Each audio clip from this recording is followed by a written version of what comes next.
Sintayong sebagai pelatih kepala bersama dengan Federasi Sepak Bola Indonesia atau PSSI akan menambah amunisi, kekuatan bagi tim nasional Indonesia. Tidak tanggung-tanggung, ini akan jauh lebih bagus dibandingkan materi atau skuad yang dibawa STY ke Qatar. Itu yang membuat Philippe Troussier dan pasukannya kini dilanda dengan kecemasan, dan mereka ini seperti takut melihat bagaimana Indonesia akan menaturalisasi lagi beberapa pemain untuk khusus menghadapi Vietnam. Ya, pemain-pemain tersebut adalah Tom Haye di gelandang dan juga Ragnar Oratmangun di lini serang, karena ketahui bahwa lini serang kita kurang begitu oke, tetapi kita perlu tambah hanya Rafael Struijk yang ada di sana. Nah, kemudian ada lagi Nathan Cho yang tinggal diambil sumpah, tapi Nathan Cho bermain di belakang, tapi khusus dengan Jai Ises ini sudah diambil sumpah, sudah oke. Mereka juga menaruh perhatian yang luar biasa dengan kehadiran Jai Ises, berarti lini belakang kita akan semakin kuat di jantung pertahanan. Karena ketika sebelum ada Jai Ises kan tahu ada Jordi Amat di sana, ada Yassin Hapner yang bisa bermain dengan sangat baik menghadapi Vietnam. Ya, ada Rido yang bermain, bahkan kita masih punya Elkan Bagot. Ya, kalau kita bertanding, dan ini yang membuat mereka rasa khawatir untuk bisa menembus pertahanan kita aja terasa sulit. Nah, di Piala Asia kemarin kan terlihat sekali kita clean sheet dan mereka tidak mampu untuk membuat peluang-peluang terbaik di depan gawang Hernando Ari karena begitu kuatnya Jordi dan juga bermain dengan Yassin Hapner di sana, sangat kuat ya kalau bisa dilihat di sini. Kemudian ada Sandi yang ditarik bermain lebih ke dalam, ini juga bagus ya. Dan STY punya berbagai opsi untuk menghadapi Vietnam. Sekarang dengan ketambahan Jai Ises, wajar kalau Vietnam itu merasa ya ada gentar melawan Indonesia. Ya, apalagi kalau bermain di Jakarta, mereka sudah ingatkan, ini di stadion utama di Gelora Bung Karno berbeda sekali. Atmosfernya luar biasa untuk bisa menekan habis pasukan Troussier ini. Kehadiran Jai Ises, kemudian ada Tom Haye yang bermain di Heerenveen dengan cara bermain, visi bermain bola yang sangat bagus. Dia bisa mengatur ritme permainan tim nasional Indonesia dengan sangat baik. Apalagi kalau di sana misalnya Justin didorong lebih ke depan, bermain dengan Ivar Jenner. Tentunya lini tengah, lini yang paling vital ini sangat kuat. Dan ini yang ditakutkan Vietnam, karena Jai kemungkinan besar akan bermain di belakang. Kalau tetap kalah juga. Ya kalau tetap kalah juga kan masalahnya kita memang. Berarti kita harus sadar level kita di mana. Salah satu kritik saya adalah yang sesumbar kita sudah level Asia siapa? Kan Sinteyong. Cek digitalnya lagi daripada Toel ngarang, cek jejak digital. Yang sesumbar kita level Asia itu Sinteyong.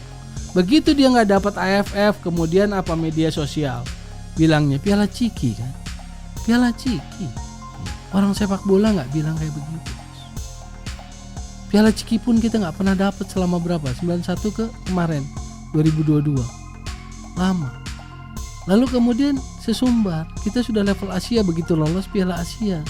Ya udah kita tagih. Kalau Anda merasa sudah level Asia, kita tagih. Saya tagih.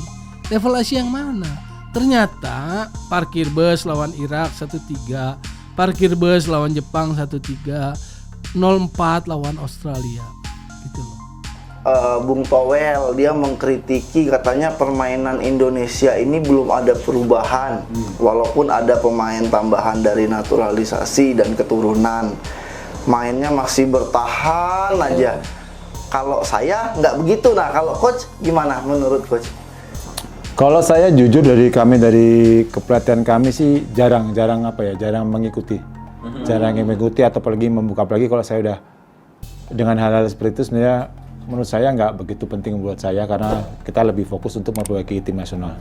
Tapi untuk mencikapi itu kan situasinya semua orang tidak akan suka dengan kita, Mas. Iya, betul. Pasti ada pro dan kontra. Dan kami bisa memahamin situasi, pasti ada orang yang suka dengan Coach Shin, ada orang yang tidak suka dengan Coach Shin. Iya. Mau nggak mau kita harus menerima itu kan. Di mana kita hidup pasti ada orang suka nggak suka. Tapi saya nggak bisa habis pikirnya adalah dengan situasi, dengan cara main tim nasional saat ini, masih ada yang bilang kalau timnas kita jelek. Iya. Karena di Instagram kebetulan saya naikin kemarin, cara bermain kita tim nasional sekarang. Ada kita lawan Australia, kita lawan Irak, kita lawan Vietnam. Menurut saya level kita udah berbeda.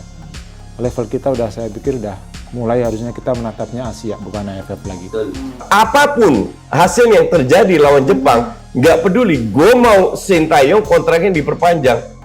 Oke? Kenapa? Karena gue lihat dan gue bilang juga loh, ini kayaknya di bawah si Korea si Park itu mainnya enak, fluid, kayak tiki taka gaya Vietnam lah, kasar begitu. Iya. Di bawah terusnya kok main kayak begini, nggak jelek, cuman lebih standar mainnya. Nggak perlu kita takuti. Nah, ini yang gue takutin kalau seandainya Sintayong sudah membuat sebuah pondasi, diganti pelatih, mau pelatih itu siapa? Kalau bilang, ya nama besar. Nah, Mourinho kurang nama besar apa? 5 kali dipecat itu. Ngerti nggak? Jadi nggak ngaruh juga nama besar atau apa. Kecocokan. Sekarang kan kita udah cocok.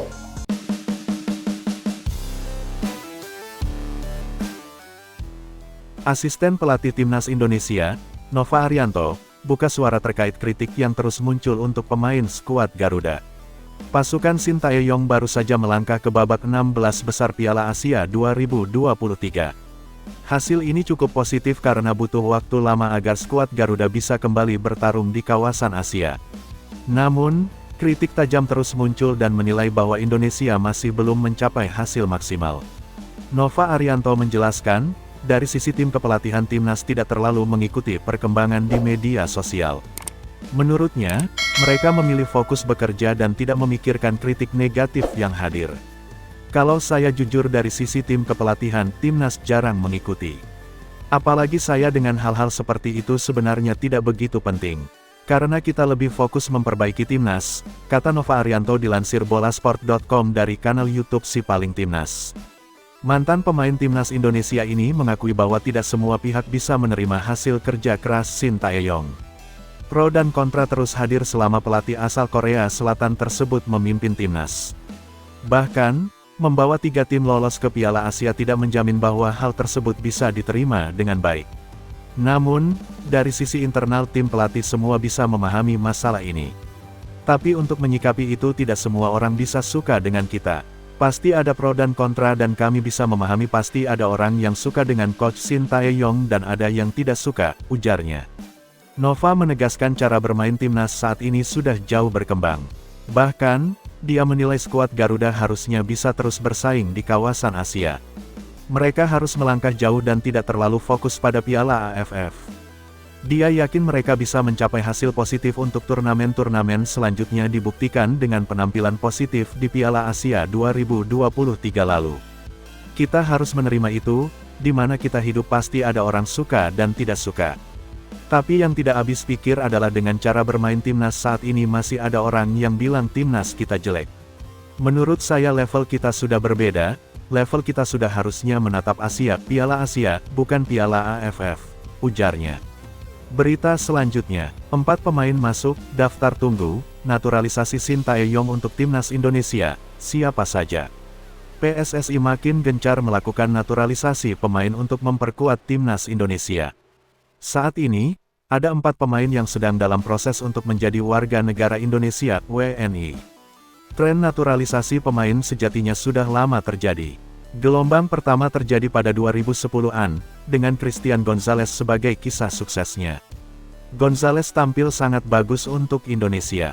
Belakangan, pemain yang dinaturalisasi berasal dari liga-liga Eropa, bukan pemain yang merumput di liga domestik Indonesia. Selain itu, pemain yang dinaturalisasi juga harus punya darah Indonesia. Setelah Sandy Walsh, Sain Patinama, Ivar Jenner, dan Rafael Sturridge, ada 4 nama yang bakal diproyeksikan untuk jadi bagian dari Timnas Indonesia. Siapa saja pemain tersebut? Simak di bawah ini ya Bolaneters. 1. Nathan Chuaon. Musim lalu, Nathan Chuaon bermain cukup apik bersama Excelsior di Eredivisie. Dia memainkan 29 laga dan mencetak 1 gol. Lalu, dia membuat keputusan berani pada awal musim 2023/2024 dengan pindah ke Swansea City. Sejauh ini, Nathan Chuaon masih belum mendapat menit bermain di Swansea City. Nah, jika bergabung dengan Timnas Indonesia, Nathan Chuaon bakal bersaing dengan Pratama Arhan dan Sain Patinama di posisi bek kiri. 2. Jay Izes. Jay Izes kini membela Venezia di Serie B Italia. Performanya cukup bagus dengan 9 kali bermain hingga pekan ke-13. Saat ini, Venezia berada di posisi kedua klasemen Serie B.